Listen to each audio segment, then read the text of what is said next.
Le monde du JavaScript est en ébullition. Chaque jour, de nouvelles librairies apparaissent et d'autres disparaissent. On est très loin du monde assez pépère du Java ou du .NET où c'est beaucoup plus stable et on n'a pas autant de librairies qui arrivent comme ça chaque jour. Alors si tu es développeur front-end React, tu as dû déjà connaître ça, tu utilises une librairie, tu commences à la maîtriser et puis quelques temps plus tard, eh bien, une autre librairie arrive et tu te sens déjà dépassé. Je sais pas, je te donne un exemple, tu utilises peut-être Joy pour la validation de données. Hop, juste après, tu as Yup qui arrive et qui propose une nouvelle manière de valider les données. Tu t'es mis à utiliser Formic, eh bien, tu te rends compte qu'il y a React ou Form qui arrive. C'est vrai qu'on est dans un monde comme ça assez bougeant, assez comment dire, qui bouge assez rapidement. Alors, j'ai quand même quelques critères pour la sélection de librairies, moi, que j'utilise à titre personnel. Alors, ça vaut ce que ça vaut, mais j'essaie quand même de me baser sur ça. Alors, j'évite tout de suite déjà de sauter derrière la nouvelle librairie à la mode. Je prends un petit peu le temps et je regarde le nombre d'étoiles, la communauté, la taille du package aussi, parce que quand tu as une librairie qui te met à force d'ajouter comme ça des dépendances à ton projet, tu peux te retrouver avec des librairies avec un projet qui commence à être de plus en plus gros. Donc je regarde la taille du package, je regarde est-ce que ça supporte TypeScript, est-ce que c'est compatible avec TypeScript. Bon, les librairies maintenant en 2022 qui sont plus compatibles TypeScript, sauf si j'ai pas le choix, en règle générale, je les élimine. Je regarde aussi le nombre de téléchargements par semaine, la facilité aussi d'utilisation, hein, ça sert à rien d'avoir une super librairie, mais si c'est une galère à utiliser, que tu passes 3 heures pour essayer de faire un truc simple, je laisse tomber. Et je regarde aussi un peu les performances, le nombre de re-render de la librairie, etc. Je te donne un exemple ici, par exemple. Si tu ne vois pas ce que c'est le re-render, c'est le nombre de fois où tu refais un rendu de ton composant. Je te donne un exemple ici, par exemple avec Formic versus React Hook Form. Et tu vois par exemple que sur Formic, on fait un rendu du composant plusieurs dizaines de fois, à peu près 30 fois, alors qu'avec React Hook Form, ça a été optimisé et on est sur un rendu beaucoup plus, avec moins de rendu tout simplement. Enfin bref, moi ce que je voudrais te présenter dans cette vidéo, je voudrais te présenter tout simplement 5 librairies que tu devrais connaître en 2022. Moi, c'est des librairies que j'utilise assez souvent et qui me font gagner quand même pas mal de temps. Et c'est des librairies quand même qui sont assez répandues. Et je pense que si tu es développeur React ou si tu apprends le React, tu devrais te pencher donc sur ces librairies.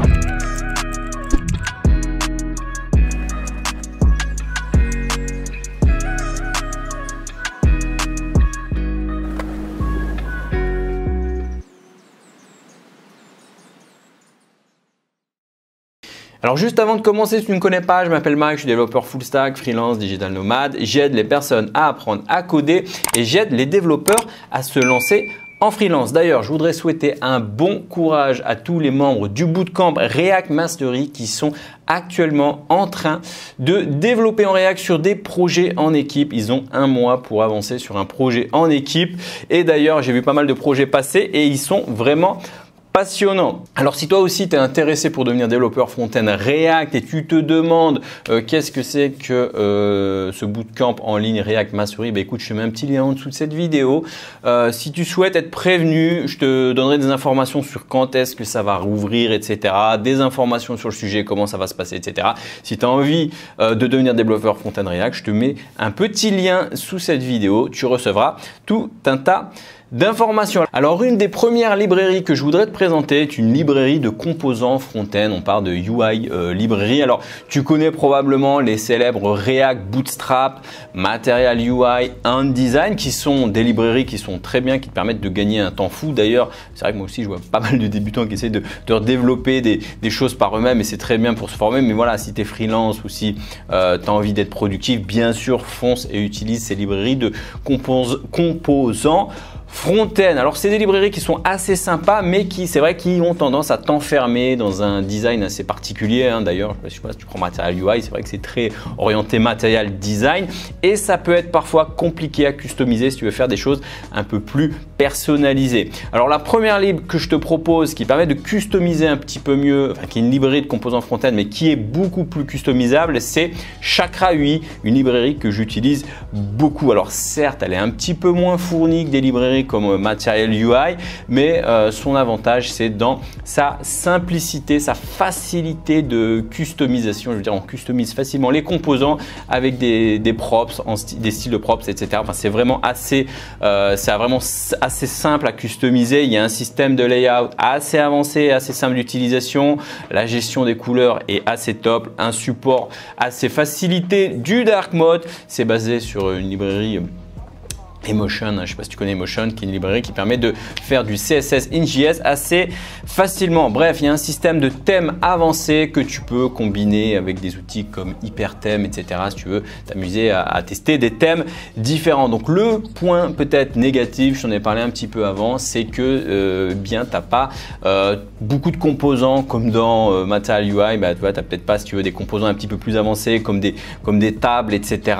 Des tableaux, etc. avec des tris. Et bien tu ne retrouveras pas ça dans Chakra UI, puisque je crois qu'il faut une version payante pour avoir des composants un petit peu avancés. Mais voilà, c'est quand même une super librairie que moi j'utilise beaucoup. Donc voilà, je pense que c'est une librairie à connaître en 2022. D'ailleurs, je t'ai fait un petit récap comme ça par rapport au matériel Chakra UI, matériel qui est très répandu. En termes de, si tu regardes les downloads, téléchargements, on est sur 800 000 sur Material UI contre 245 000, quand même 242 000 pour Chakra. Donc, on est quand même sur une librairie qui commence à être assez répandue. En termes d'étoiles sur GitHub, on est sur 25 000 contre 75 000 sur Material.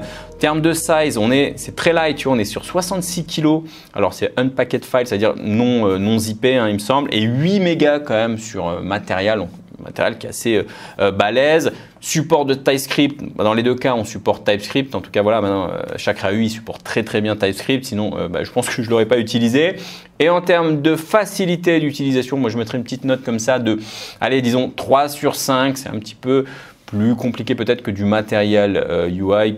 Material UI, je mettrais peut-être une note de 4 sur 5 par exemple. Alors ensuite, si tu utilises donc Material UI ou React Bootstrap, etc., bien tu as des chances d'avoir déjà des composants tout prêts, comme par exemple des tableaux, des tables, donc qui permettent avec des fonctionnalités assez basiques comme le tri des colonnes, etc., etc. Le problème de ce genre d'implémentation, c'est que c'est très lié justement à la librairie.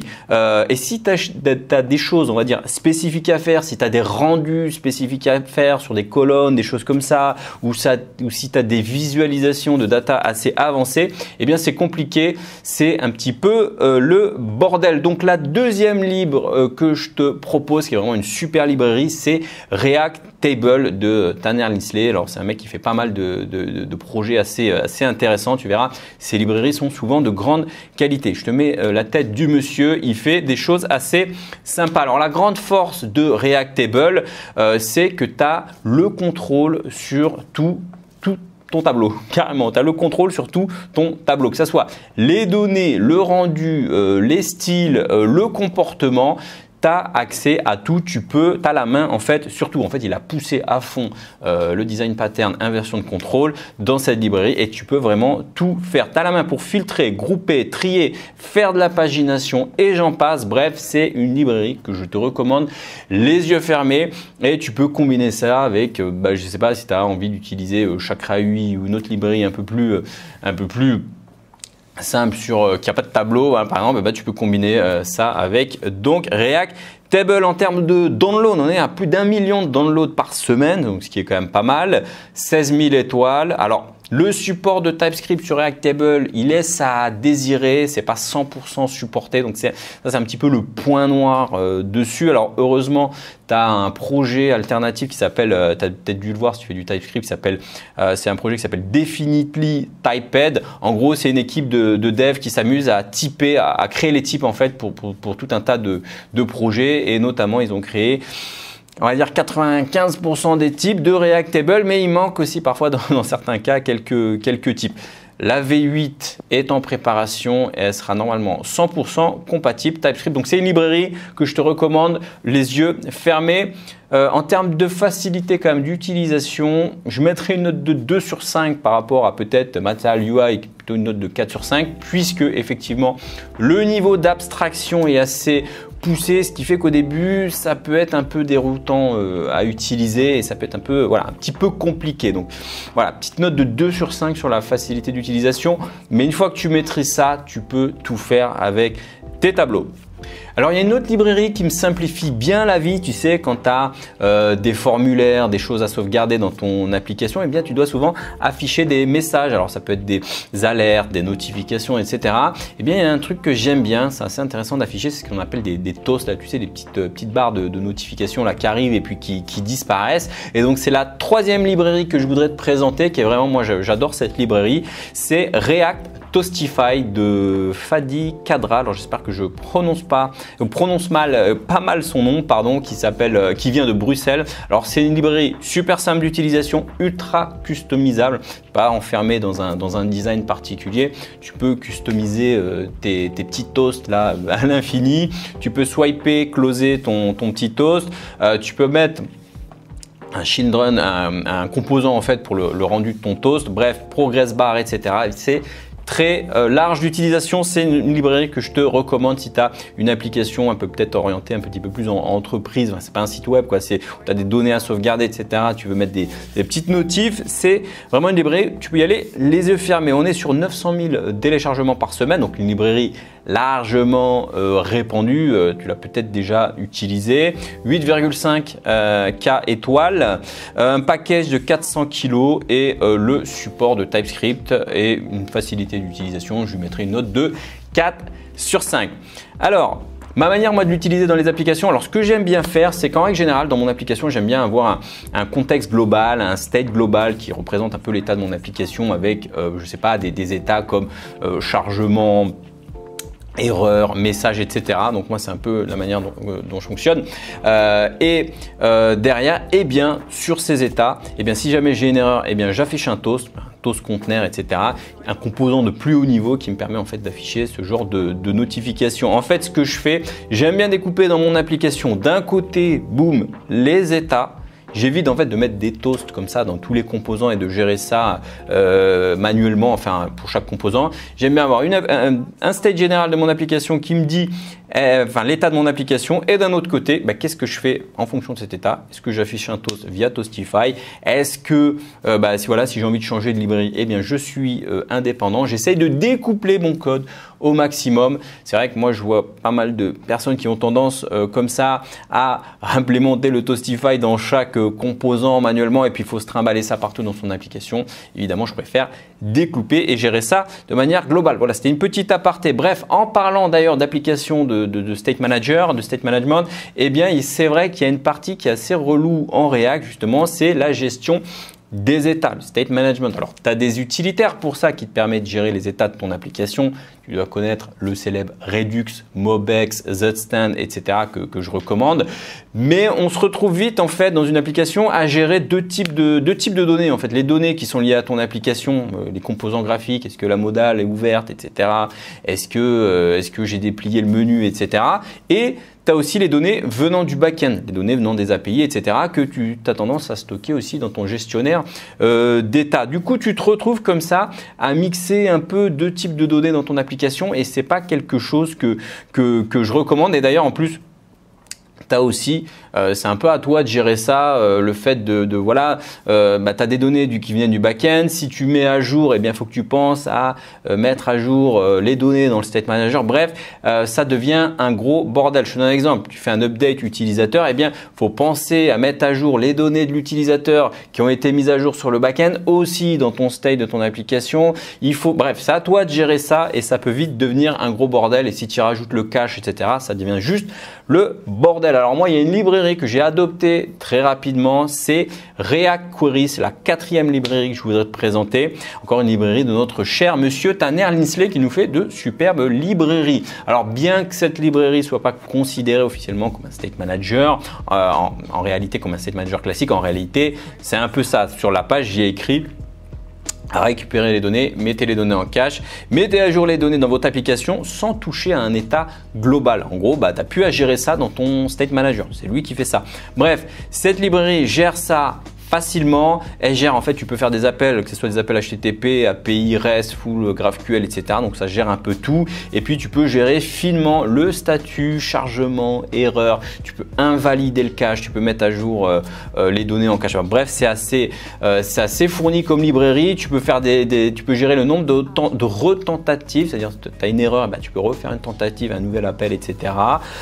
Tu peux gérer les données, les mises à jour de données, les mutations, les données en cache, les requêtes paginées, les requêtes parallèles. Bref, un indispensable que je préfère d'ailleurs à Apollo pour les connaisseurs. Bref, React Query, c'est plus d'1 100 000 téléchargements par semaine. Donc voilà, du costaud, du solide, du lourd, comme on dirait. 25 000 étoiles, 25 000 étoiles. Un package de 220 mégas. Support TypeScript parfaitement, facilité d'utilisation, elle est relativement simple d'utilisation. Je mettrai une note de 3 sur 5. Alors, faire des appels HTTP vers un serveur, c'est cool, mais il arrive parfois que tu n'aies pas accès à ce serveur ou que parfois aussi, il arrive parfois qu'on ne doit pas appeler le serveur. Je vais t'expliquer ça. Moi, je trouve assez frustrant en fait, quand tu bosses sur un projet front-end, eh bien, tu as régulièrement à faire des appels vers le back-end, ce qui est tout à fait normal. Et il arrive parfois que tu te retrouves, je sais pas, moi je code dans des avions, je code dans des endroits où j'ai pas internet, eh bien, j'ai pas envie, moi voilà, il faut que je continue sur mes projets et j'aime pas être bloqué à cause de ça. Alors, comment tu fais quand tu n'as pas de connexion? C'est dommage de ne pas pouvoir avancer. D'une autre manière aussi, tu peux avoir à rédiger des tests unitaires. Des tests unitaires, à un moment, voilà, il faut pas, tu fais pas des tests unitaires en appelant un vrai serveur de production. Alors comment tu fais? Eh bien, tu dois moquer cela, tu dois bouchonner en fait tes appels. Et bien pour ça, j'utilise une super librairie vraiment que j'adore, la cinquième position, c'est MSW, donc Mock Service Worker, qui est une super librairie. Donc grâce à MSW, moi ce que je peux faire, donc je peux moquer mes appels à HTTP. Ça veut dire que voilà, j'ai prévu, j'aurai pas connexion internet, etc. Tous les appels que j'ai à faire, que ce soit des appels HTTP RESTful ou GraphQL ou quoi que ce soit, je peux les moquer. Ça veut dire je fais un petit bouchon, ça retournera tout le temps la même chose, mais je peux moquer ça et du coup ça fait que je peux toujours continuer à avancer sur mes projets. C'est très simple d'utilisation, ça ressemble plus ou moins, si tu as fait un peu de Node Express, ça ressemble un petit peu à ça. Tu définis un endpoint et tu définis un endpoint à moquer et tu définis aussi ce que tu vas retourner comme réponse. Tu peux gérer les requêtes, les réponses, le header, etc. Bref, une librairie que je te recommande les yeux fermés et surtout, elle a été à la base faite pour ça, elle permet de moquer tes appels HTTP. Donc voilà, tu as des tests unitaires à faire. Tu veux tester, tu as une page de login, une page register, une page, peu importe la page. Tu veux tester que ça fonctionne bien. Qu'en cas d'erreur, tu affiches tel ou tel message, mais tu n'as pas envie d'appeler un vrai serveur back-end, eh bien, tu peux utiliser cette librairie pour justement faire des tests unitaire. Alors MSW, c'est 800 000 téléchargements par semaine, donc du costaud, 25 000 étoiles sur GitHub, un package de 1 méga 9, support de TypeScript, heureusement, et facilité d'utilisation, je mettrai une note de 4 sur 5. Allez, je te file un petit bonus, petite librairie PapeAdmin, 2500 téléchargements par semaine, donc ça va pas loin. C'est une petite librairie moi que j'utilise qui m'a simplifié la vie sur notamment, tu sais, quand tu affiches des modales dans une application, c'est souvent assez relou, tu as le state à gérer, ouverture, fermeture, etc. Et gérer les actions à chaque fois que tu veux, je sais pas, souvent dans les modales, tu as un bouton oui et non et sur un non, tu fais une action et sur un yes, tu fais une autre action. Et j'ai pas vraiment trouvé de manière élégante de gérer ça. Alors tu faisais un peu à la mano, à chaque fois tu n'utilises pas ça de la même manière. Bref, cette petite librairie qui s'appelle React Modal Promise, eh bien elle te permet tout simplement de gérer un peu les pop-up, les modales, on va dire, de manière indépendante, de manière élégante, pardon, et c'est indépendant de ton type de modal. L'idée c'est simple, tu wrappes en gros ta modale dans un wrapper et ensuite tu fais appel à ce wrapper pour t'ouvrir donc la modale. tout simplement. Et après, ce que fait cette application, elle va te retourner une promise. Et selon, si tu cliques sur OK, la promise elle va être resolved, elle va être resolve. Et si jamais tu cliques sur cancel, cette promise va être reject. Et donc du coup, tu n'as plus qu'à implémenter, les actions dessus. Bref, comme disait Napoléon, un petit schéma vaut mieux qu'un grand discours. Et bien, comme disait Mike Coder, un petit bout de code vaut mieux qu'un grand discours. Je te mets un petit bout de code sur l'implémentation de ça. Bref, voilà, c'est une petite librairie. Moi, voilà, je voulais t'en parler. On ne sait jamais. Peut-être que ça peut être utile pour toi.